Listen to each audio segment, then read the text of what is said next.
In the woods with Night Danger. My usual filming spot is completely flooded.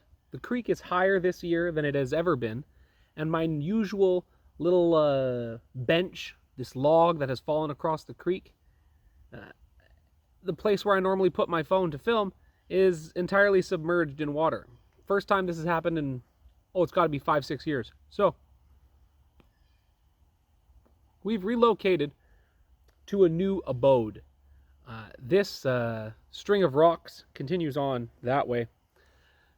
Was likely the retaining wall or property line back when this was still a property used for agriculture. It has long since returned to a forest, a new growth forest. And so there's this string of rocks, and there's a nice little nook where I can wedge my phone such that it angles at me and is accessible. So, we're in a new place. The mosquitoes haven't arrived yet. It's still too early in the year, but there's no snow left. And I'm feeling pretty darn good about that. So,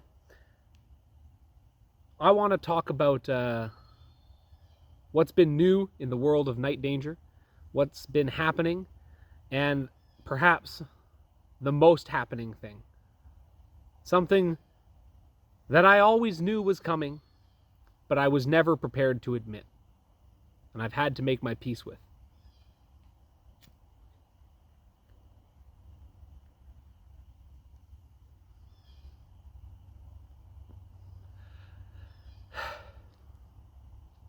I like Warhammer.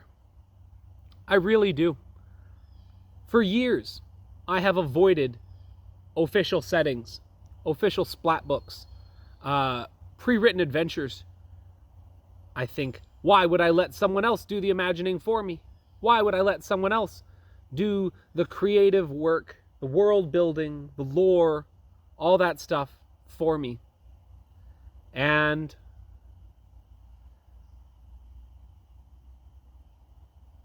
I came to realize that every time I set out to make my ideal fantasy world for D&D style adventuring, for wargaming, for Ankh-Morpork style hijinks or Lankmar style hijinks in the city, without fail, my endeavors would bring me back to the Empire, to Bretonnia, to the Border Princes.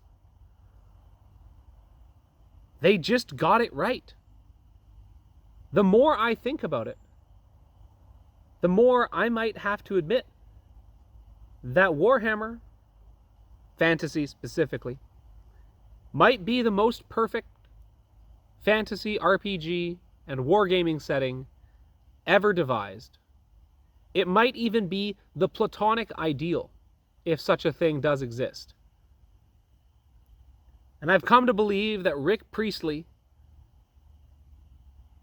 on account of nominative determinism, is inspired by external forces. That there is a muse, I would argue probably a divine muse, that let him understand the fundamental conflict of law and chaos that is inherent to RPGs, that is inherent to the adventuring fantasy genre. And they just got it right. And I need to stop reinventing the wheel.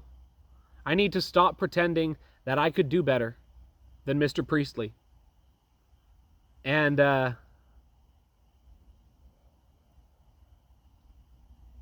throw in the towel.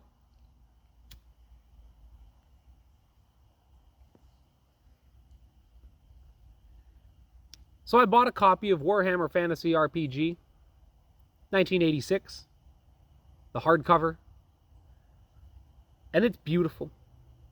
I get a copy of War Master at my local hobby shop because they had a bunch of old used books. It's beautiful. I'm looking at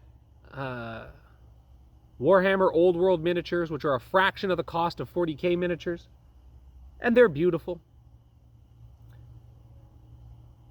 More than anything, this is what's going on in the world of Night Danger, is making peace with the fact that everything I like about the hobby comes from that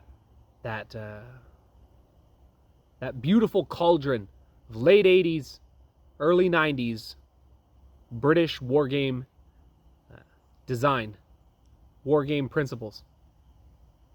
So, we're playing Warhammer Fantasy RPG with the guys at my real life table, on and off. My brother's running 5th Ed on the off weeks, and he's doing great. He's doing better at DMing some days than I think that I do. Makes me wonder why he didn't do this sooner. It's going great.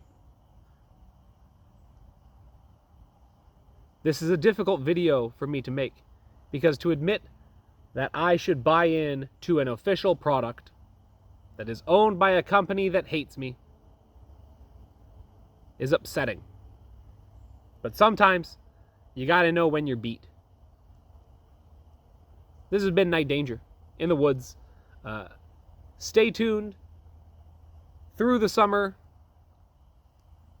I will have one creative endeavor that is decidedly not Warhammer. Snake Eyes, my electrofungal, hard-boiled portal fantasy, will be arriving for free sometime in the month of May. So stay tuned for that. But in the meantime, this is Bright Week for those of us on the Byzantine calendar. Christ is risen. Indeed, he is risen. Christos anesti. Alithos anesti.